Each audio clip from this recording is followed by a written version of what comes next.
Eu sou o Santos Futebol Clube, também conhecido como Peixe, Peixão, Santástico, Meninos da Vila.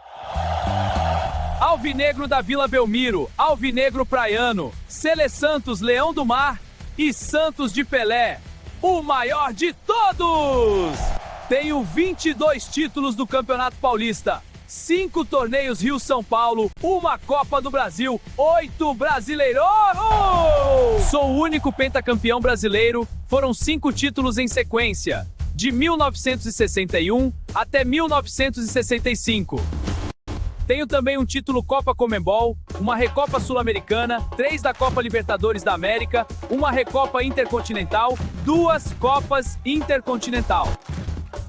Nos anos 60, o Santos era o clube mais famoso do mundo, muito por conta de suas conquistas, e também por causa do Pelé e seus mágicos parceiros, que jogavam o fino da bola.